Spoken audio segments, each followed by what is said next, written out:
رات کو ہمارے اکیڈمی کے نمبر پہ ہم اتوار سے پہلے جو ایک رات ہے نا وہ اکیڈمی کا نمبر کھلا رکھتے ہیں، کیونکہ آپ لوگوں نے آنا ہوتا ہے تو پہلی دفعہ ہی آ رہے ہوتے ہیں تو لوگ کال کرتے ہیں، تو نمبر کھلا ہوا تھا. تو ایک بھائی کی 8:15 بجے کال آئی، عمران بھائی نے سنی اور وہ رو رہا تھا. کہتا ہے کہ جی مولوی صاحب این ٹائم پہ مجھے دھوکہ دے گئے ہیں. میرا نکاح تھا محلے میں، اس کی شادی ہوئی تھی اور محلے کا مولوی بلایا ہوا تھا. اس نے کہا تم انجینئر کے اسٹوڈنٹ ہو تو میں نے نکاح نہیں پڑھانا.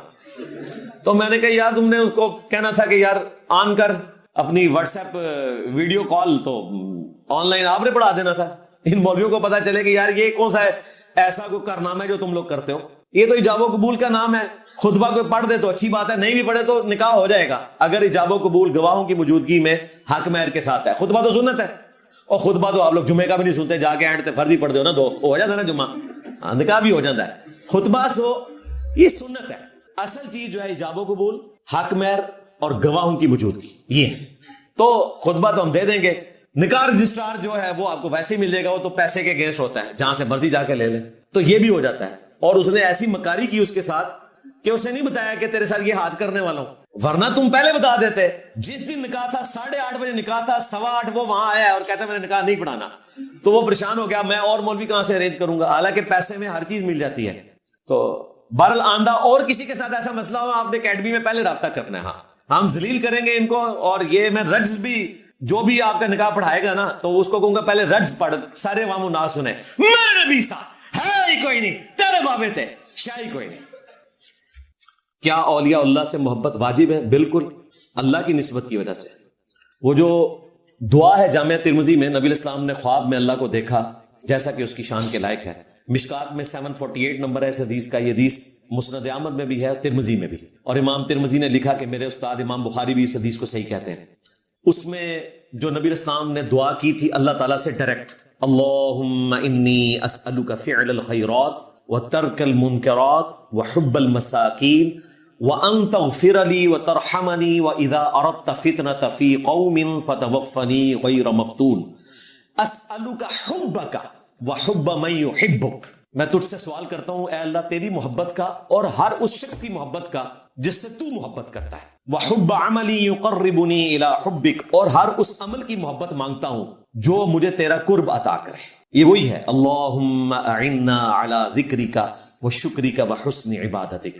تو اللہ کی محبت، اس کے محبوب بندوں کی محبت اور نیک اعمال کی محبت، یہ تو نبی الاسلام نے مانگی ہے.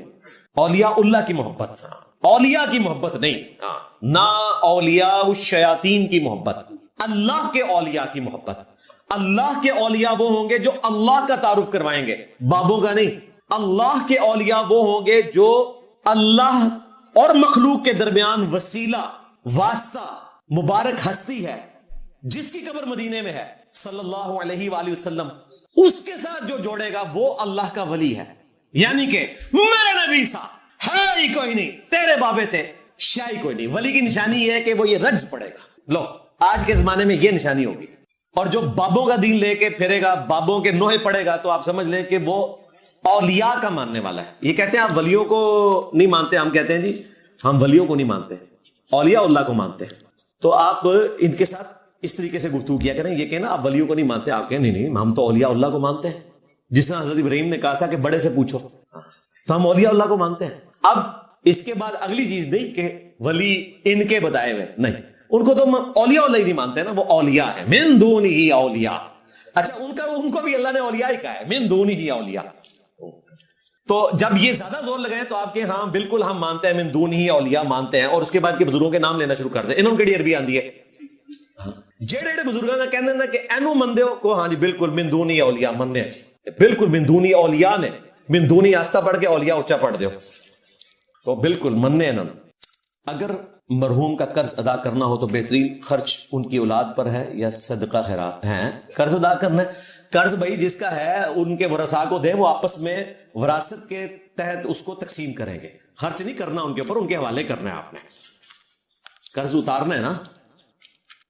کیا سجدہ تلاوت بغیر وضو کے کیا جا سکتا ہے؟ بخاری کی حدیث میں حضرت عبداللہ ابن عمر کہ وہ بنا وضو کرتے تھے. جی میں نے بتایا بھائی، یہ کئی ویڈیوز میں بتایا، یہ حدیث بھی بیان کی ہے، بالکل کر سکتے ہیں. حنفیوں کے نکاح بھی ٹوٹ جائیں گے، ایمان بھی جاتا رہے گا، آپ کا نہیں جائے گا انشاءاللہ. اس لیے میں نے ایک ویڈیو ریکارڈ کروائی تھی، کیا پاکستانی کرکٹ ٹیم کے نکاح ٹوٹ چکے ہیں؟ جی جتنے حنفی ہیں ان کے ٹوٹ گئے. اس سے پہلے کہ وہ حنفیت سے توبہ کر لیں، کیونکہ فقہ حنفی میں آپ بغیر وضو کے اگر سجدہ تلاوت کرتے ہیں تو آپ نے اللہ کی توہین کی ہے، اور اس کی وجہ سے 295 نہیں لگے گی، کیونکہ وہ یہ صرف نبی اسلام کی توہین کے اوپر سینسٹیو ہوتے ہیں، اللہ کی توہین سے انہیں کوئی فرق نہیں پڑتا، لیکن نکاح آپ کا ٹوٹ جائے گا۔ ہمارے نزدیک تو کر سکتے ہیں جی حدیث کی روشنی میں۔ تشہد میں انگلی کو دعاؤں میں نہیں ہلانا ثابت ہے، ہلانا بھی ثابت ہے، نہ ہلانا بھی ثابت ہے جی۔ اٹھانا جو ہے نا وہ آپ نے سٹارٹ ہی میں ہے، اشہد ان لا الہ پہ اٹھا کے الا اللہ پہ گرانا، یہ کوئی ثابت نہیں ہے۔ مسلم شریف میں 4 احادیث ہیں۔ تشہد میں نبی اسلام 53 کا عدد بناتے تھے، یہ 53 کا عدد ہے، اور ایک حدیث میں ہے کہ آپ یہ درمیان کی انگلی اور انگوٹھے کے ساتھ ہلکا بناتے تھے، اور ابو داؤد میں ہے کہ انگلی ہلکی سی جھکی رکھتے تھے، ایسے نہیں اٹھاتے تھے، ایسے۔ وہ میں نے نماز کا پریکٹیکل سارا بتایا ہوا ہے۔ تھرو آؤٹ اٹھا کے رکھنا ہے۔ دعاؤں میں آپ حرکت دے سکتے ہیں، حرکت دینا بھی ثابت ہے اور نہ دینا بھی ثابت ہے، لیکن اٹھانا آپ نے مسلسل ہے۔ کیا انسانوں کی اوقات ہے کہ وہ اللہ سے ڈائریکٹ مانگ سکیں کیونکہ ہم گناہگار ہیں؟